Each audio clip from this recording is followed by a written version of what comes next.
Bismillahirrahmanirrahim. Assalamualaikum warahmatullahi wabarakatuh. Salam sejahtera bagi kita semua. Om Swastiastu, Namo Buddhaya. Yang saya hormati Ketua Dewan Pembina, Bapak Abu Rizal Bakri. Yang kami hormati Ketua Dewan Kehormatan, Bapak Akbar Tanjung. Yang kami hormati yang mewakili Dewan Pakar, Pak Ali Wongso. Yang kami hormati Sekjen, Pak Ludwig. Bendahara Umum Pak Dito, Pak Waketum yang hadir ini Pak Agus Gumiwang, kemudian Pak Haji Samsudin sekaligus Ketua Penyelenggara, kemudian Pak Ibu Mutia selaku Ketua MPO, dan Pak Adis Kadir, Ketua Fraksi, Pak Kahar Muzakir, Wakil Ketua Umum Pak Ahmad Doli, Ketua Komite Kebijakan Pak Jainuddin Amali, Ibu Hetifah, Ibu Nurul, dan Pak Jerry Sambuaga, beserta seluruh pengurus, Bapak Ibu Ketua DPD Partai Golkar se-Indonesia yang saya hormati dan saya cintai, juga kepada seluruh peserta DPP Partai Golkar dan DPD yang hadir secara virtual. Alhamdulillah, rangkaian Rapimnas telah selesai dan ini melanjutkan dari Rakernas yang dimulai dari kemarin dan ini diikuti oleh DPD 1, 34 dan juga seluruh Ormas Hasta Karya dan juga seluruh kelengkapan daripada organisasi Partai Golkar. Dapat kami sampaikan bahwa Rapimnas telah berhasil memutuskan beberapa hal yang terkait dengan aturan organisasi dan program-program unggulan andalan, diantaranya terkait dengan Yellow Clinic atau klinik kesehatan, yang setelah Munas ini klinik kesehatan akan berada di seluruh kantor-kantor Partai Golkar, baik tingkat provinsi, kabupaten dan kota, dan ini untuk mengawal program pemerintah dalam rangka memerangi pandemi COVID. Dan Yellow Clinic ini diharapkan juga bisa menjadi sarana bagi Partai Golkar untuk hadir di tengah-tengah masyarakat, dan kita akan mendorong beberapa dari klinik tersebut untuk ditingkatkan menjadi klinik-klinik pratama. Dan di antara kegiatan tersebut tentunya yang sangat relevan dengan hari ini, yaitu untuk rapid antigen, untuk swab PCR, maupun kegiatan-kegiatan layanan kesehatan lainnya. Kemudian di dalam Rapimnas juga diputuskan bahwa kita akan berkonsentrasi untuk mengaktifkan seluruh media penggalangan opini mulai dari tingkat pusat, provinsi, daerah, kabupaten, kota, kecamatan, bahkan desa dan kelurahan. Selanjutnya, Golkar Institute yang telah dibuka dan telah melakukan pelatihan eksekutif untuk mereka yang terpilih di Pilkada akan terus dilanjutkan dan terus dipersiapkan untuk pelatihan-pelatihan untuk pemimpin-pemimpin Partai Golkar ke depan, baik di tingkat pusat, tingkat provinsi, tingkat kabupaten kota, sehingga pemimpin yang di eksekutif maupun di legislatif mempunyai pemahaman yang komprehensif, baik itu untuk menyusun perencanaan pembangunan, kebijakan publik, maupun penyusunan anggaran yang terkait dengan di daerahnya masing-masing, dan juga paham terhadap tata kelola atau governance yang baik, sehingga ini akan menjadi kunci ke depan bahwa Partai Golkar yang kadernya ditempatkan di berbagai tempat, baik di eksekutif maupun legislatif, bisa menjadi panutan bagaimana menjalankan pemerintahan yang baik.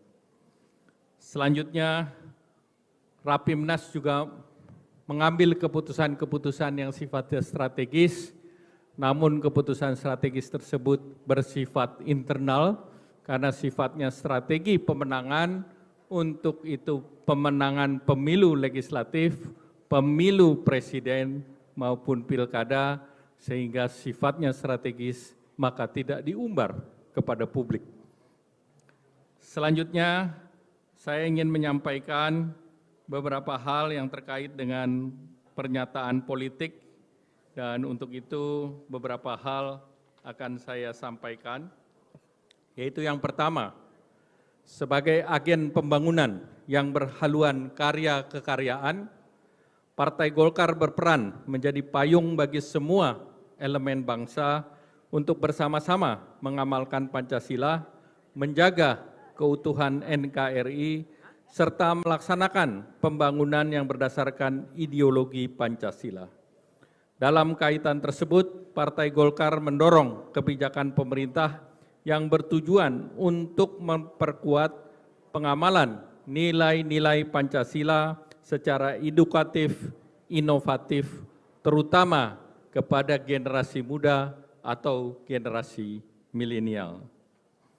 Yang kedua, dalam rangka menjamin jalannya pemerintah yang efektif, demokratis dan menjaga stabilitas politik agar lebih fokus pada penanganan COVID-19 dan pemulihan ekonomi pasca pandemi, Partai Golkar mendukung langkah untuk tidak melakukan revisi terhadap Undang-Undang Nomor 7 Tahun 2017 tentang pemilihan umum dengan penyelenggaraan pilkada serentak di tahun 2024. Sejalan dengan itu, diinstruksikan kepada seluruh ketua DPRD dari Partai Golkar untuk menjadi ujung tombak Partai Golkar dalam pemerintahan dan pembangunan di daerah. Sebagai upaya untuk menghentikan penyebaran COVID-19, Partai Golkar mengajak semua elemen bangsa untuk meningkatkan kepatuhan terhadap protokol kesehatan dengan selalu menjalankan 3M, mengenakan masker, mencuci tangan, dan menjaga jarak. Partai Golkar juga mendukung suksesnya program 3T, testing, tracing, dan treatment, dan juga program vaksinasi nasional COVID-19 secara merata di seluruh lapisan masyarakat, di seluruh daerah agar dapat mencapai herd immunity dan segera mengakhiri pandemi COVID-19 di Indonesia. Yang keempat, Partai Golkar memberikan apresiasi atas langkah pemerintah dalam penanggulangi COVID-19 yang telah secara nyata menurunkan kasus aktif mencapai 11%, tingkat kesembuhan 85,8%, tingkat kesembuhan ataupun tingkat bed occupancy rate di bawah 70%, dan kita patut bangga soal vaksinasi Indonesia berada di posisi terdepan di antara negara-negara ASEAN yang lain dengan akses terhadap vaksin sejumlah 426 juta dosis dan rencana masyarakat yang divaksin sebesar 182 juta orang. Yang kelima, Partai Golkar mendorong percepatan implementasi Undang-Undang Cipta Kerja beserta aturan-aturan turunannya sebagai kebijakan transformasi struktural agar dapat dilaksanakan guna meningkatkan efektivitas dan efisiensi pembangunan di segala bidang, terutama untuk penciptaan lapangan pekerjaan, ekosistem investasi, dan juga demi terciptanya Indonesia yang berdaulat, maju, adil, dan makmur. Yang keenam, Partai Golkar mengapresiasi kinerja pemerintah dalam pemulihan ekonomi sehingga dapat menjaga pertumbuhan ekonomi nasional di tengah pandemi COVID-19 yang tentu melemahkan perekonomian secara global, dan pemerintah mendorong program-program yang pro rakyat seperti penguatan UMKM, reform agraria, juga program perlindungan sosial guna menjaga daya beli masyarakat, mengurangi kemiskinan, serta ketimpangan ekonomi. Yang ketujuh, Partai Golkar menilai kritik konstruktif sangat diperlukan untuk jalannya pemerintahan yang demokratis dan ini dijamin di dalam konstitusi kita.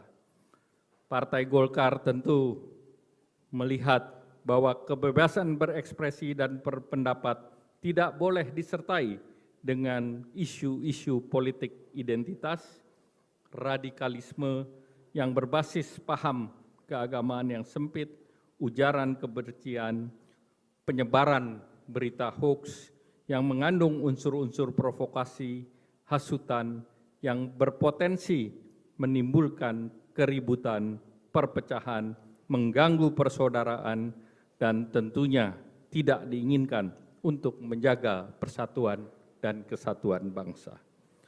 Partai Golkar mendukung penegakan hukum dengan peningkatan sinergi aparat penegakan hukum, pemberantasan korupsi, dengan tetap menghormati nilai-nilai hak asasi manusia guna memenuhi rasa keadilan, menjunjung tinggi asas equality before the law, dan lebih mengutamakan upaya pencegahan pelanggaran hukum. Demikian butir-butir dari apa yang dilakukan di dalam Rapimnas ini, dan pada kesempatan ini sekali lagi saya mengapresiasi seluruh peserta, terutama ketua-ketua DPD seluruh Indonesia. Semoga Rapimnas ini memberi bekal yang lengkap agar kita bisa berjuang memenangkan Partai Golkar di dalam pemilu 2024, baik itu Pileg, Pilpres maupun Pilkada. Saudara-saudara siap? Sanggup? Alhamdulillah. Mari kita teriakan yel-yel Partai Golkar. Golkar! Indonesia! Golkar! Alhamdulillah.